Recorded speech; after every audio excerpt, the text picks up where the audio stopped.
Nói đến tháp Eiffel, phần lớn chúng ta sẽ nghĩ ngay đến Paris, nước Pháp, những bộ phim tình cảm và hàng dài khách du lịch đứng tạo dáng dưới chân tháp.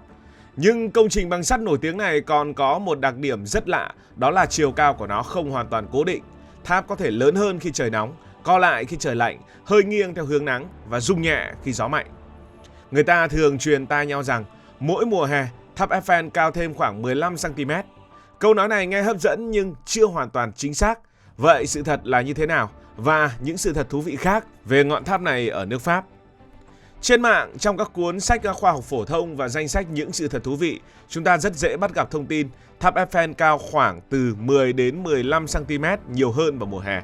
Con số này không phải tự nhiên mà xuất hiện, nó được hình thành từ một phép tính khá đơn giản về sự giãn nở của kim loại. Hãy tưởng tượng chúng ta có một thanh sắt thẳng dài khoảng 300 m như tháp Eiffel. Khi nhiệt độ tăng lên vài chục độ C, mỗi mét sắt chỉ dài thêm một lượng cực nhỏ.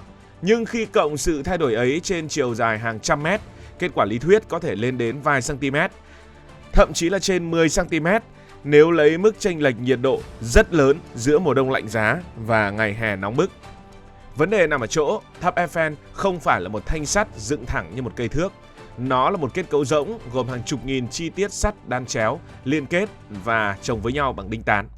Các thanh sắt nằm theo nhiều hướng khác nhau. Nhiệt độ của từng vị trí cũng không giống nhau. Mặt đang hướng về phía mặt trời có thể nóng hơn rõ rệt so với mặt nằm trong bóng râm. Vì thế không thể lấy phép tính dành cho một thanh sắt thẳng rồi khẳng định toàn bộ tháp chắc chắn cao thêm đúng 15 cm. Nguồn chính thức của đơn vị vận hành tháp Eiffel giải thích rằng vào mùa nóng, hiện tượng giãn nở nhiệt có thể làm tháp cao thêm vài mm. Đồng thời, vì ánh nắng chỉ chiếu mạnh vào một phía trong từng thời điểm, phía đó sẽ giãn nở nhiều hơn, khiến ngọn tháp hơi nghiêng về phía đối diện mặt trời. Trong một ngày quang đãng, chuyển động của mặt trời có thể khiến đỉnh tháp vạch thành một đường gần tròn với đường kính khoảng 15 cm. Vì vậy, nói cách chính xác nhất là tháp Eiffel thực sự thay đổi kích thước theo nhiệt độ, nhưng con số 15 cm thường bị dùng lẫn giữa tăng chiều cao và độ dịch chuyển của đỉnh tháp. Đây là một chi tiết nhỏ nhưng lại cho thấy chỉ cần bỏ sót vài chữ, một sự thật khoa học có thể biến thành một câu chuyện hơi khác. Hiện tượng giãn nở vì nhiệt thì học vật lý rất là rõ ràng rồi. Nhưng cụ thể thì tháp Eiffel được làm bằng gì? Người ta quen gọi tháp Eiffel là tháp thép, nhưng mà vật liệu chính của công trình này là một loại sắt, được hiểu là sắt tinh luyện bằng phương pháp khuấy luyện phổ biến trong thế kỷ 19. Quá trình này giúp loại bỏ phần lớn lượng carbon dư thừa trong gang, tạo ra loại sắt tương đối tinh khiết, có thể cán thành tấm và các thanh hình chữ L hoặc chữ Y. Những chi tiết ấy sau đó được ghép lại bằng đinh tán. Ông Eiffel, ông ấy lựa chọn sắt không phải vì thép hoàn toàn chưa xuất hiện, bởi vì thép đã bắt đầu được sử dụng trong xây dựng, thậm chí có độ bền cao hơn nếu được sản xuất tốt. Tuy nhiên, ông Eiffel, ông ấy tin tưởng loại sắt mà ông từng dùng trong các cây cầu và công trình trước đó. Vào cuối thế kỷ 19, đây là vật liệu mà đội ngũ của ông hiểu rõ, kiểm soát được chất lượng và có nhiều kinh nghiệm trong thi công. Sắt của tháp được cung cấp từ các xưởng luyện kim Pompey gần Nancy, miền đông bắc của nước Pháp. Phần khung kim loại của tháp này thì nặng khoảng 7.300 tấn, tính thêm sàn, thang máy, thiết bị, nhà hàng, anten, các bộ phận khác. Tổng trọng lượng của công trình vào khoảng 10.100 tấn. Tháp này gồm tổng cộng là 18.038 chi tiết kim loại, được liên kết bằng khoảng 2,5 triệu chiếc đinh tán. Nghe 7.300 tấn sắt có vẻ cực kỳ nặng, nhưng kết cấu của tháp thì lại rất thoáng.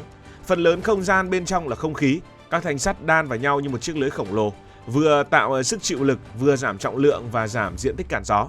Bởi vậy nhìn từ xa, tháp Eiffel có cảm giác vừa đồ sộ vừa thanh mảnh, giống như một bộ xương bằng kim loại được phóng đại lên hàng trăm mét.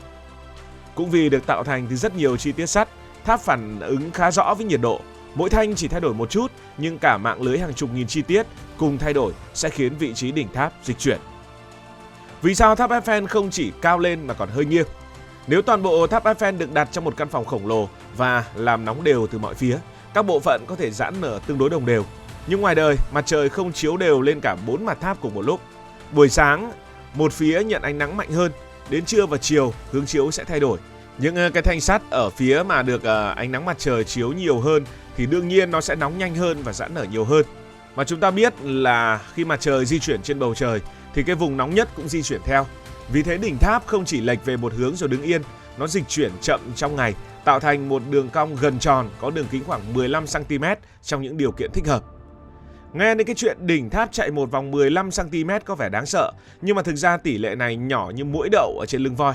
Tháp hiện cao khoảng 330m nếu tính cả hệ thống anten. So với chiều cao ấy, chuyển động 15cm chỉ tương đương khoảng 0,045%. Người đứng dưới chân tháp chắc chắn là không thể cảm nhận được. Muốn quan sát, người ta phải dùng thiết bị đo rất chính xác. Chiều cao hiện nay của tháp lớn hơn thiết kế ban đầu, chủ yếu do các anten phát thanh và truyền hình được lắp thêm qua nhiều thời kỳ. Vấn đề thắc mắc tiếp theo đó là gió có làm cho tháp Eiffel đung đưa hay không? Thì không chỉ nhiệt độ, gió cũng khiến tháp Eiffel chuyển động. Một công trình cao hơn 300m mà hoàn toàn cứng đờ mới là điều đáng lo. Khi gió thổi, kết cấu cần có một độ đàn hồi nhất định để hấp thụ năng lượng. Nếu nó quá giòn và không thể biến dạng, lực gió có thể tập trung tại một số vị trí làm tăng nguy cơ hư hỏng. Đường cong của 4 chân tháp không được tạo ra chỉ để nhìn cho đẹp. Hình dáng ấy được tính toán bằng cách phân phối tải trọng và giảm tốc độ của gió. Đội ngũ của ông Eiffel có khoảng hơn 2 thập niên kinh nghiệm thiết kế các cầu cạn bằng kim loại trước khi xây dựng công trình này. Nhờ vậy, họ hiểu rằng một ngọn tháp càng cao thì càng phải biết nhường đường cho gió. Khi có gió mạnh, tháp có thể rung hoặc dao động nhẹ mà không làm hỏng kết cấu. Tuy nhiên, nếu thời tiết vượt quá giới hạn an toàn đối với con người, ban quản lý có thể đóng các tầng cao nhất, thậm chí đóng toàn bộ tháp. Lý do chủ yếu là bảo vệ khách tham quan và nhân viên trước gió giật, chứ không phải bởi vì công trình bị sụp đổ gì đâu. Điều thú vị là Eiffel vừa chuyển động vì gió, vừa thay đổi vì nắng. Trong một ngày nóng và nhiều gió, đỉnh tháp có thể chịu đồng thời nhiều loại dịch chuyển. Nó nghiêng nhẹ do một mặt bị mặt trời nung nóng, đồng thời rung theo luồng không khí.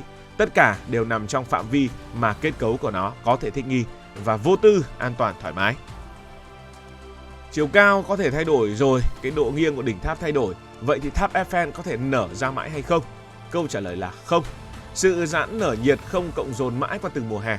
Khi nhiệt độ tăng nó nở ra, khi mùa đông đến nhiệt độ giảm, kim loại co lại, công trình lại quay về với kích thước gần như là trạng thái ban đầu. Nó giống như một chiếc lò xo rất lớn đang co giãn theo mùa, chứ không phải mỗi năm lại cao thêm vài cm rồi sau một thế kỷ biến thành một ngọn tháp cao gấp đôi. Chiều cao lâu dài của tháp chỉ tăng lên đáng kể khi con người lắp thêm thiết bị ở phía trên.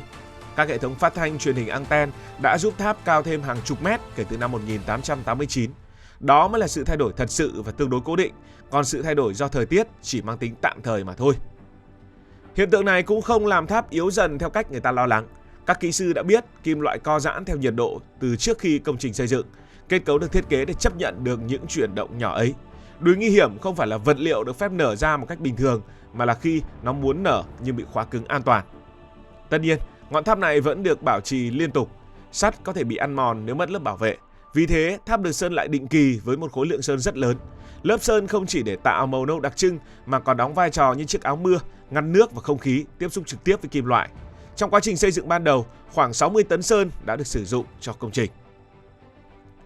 Như vậy, câu chuyện về tháp Eiffel cao hơn bao nhiêu vào mùa hè hấp dẫn không chỉ vì đáp án là vài mm hay 15 cm. Đáng chú ý hơn là một công trình tưởng như bất động thực ra lại luôn chuyển động. Ban ngày, ánh nắng làm những thanh sắt nóng lên, đỉnh tháp hơi nghiêng, mặt trời đổi hướng, điểm nghiêng cũng thay đổi theo. Gió thổi, toàn bộ kết cấu dao động nhẹ. Đêm xuống nhiệt độ giảm, kim loại từ từ co lại. Mùa đông đến, tháp nhỏ đi một tí, mùa hè quay lại nó lại nở ra một tí.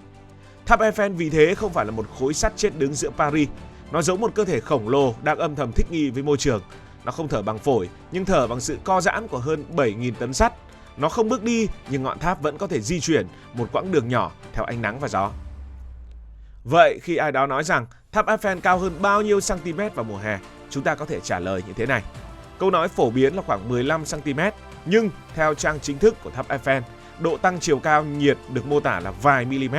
Con số 15 cm chủ yếu là đường kính chuyển động của đỉnh tháp trong ngày nắng do các mặt bị nung nóng không đều. Dù dùng cách diễn tả nào, cách diễn đạt nào, nguyên nhân vẫn là hiện tượng giãn nở vì nhiệt của kim loại. Cảm ơn vì dành sự quan tâm và nếu thấy thú vị hãy đăng ký kênh để không bỏ lỡ các video kế tiếp.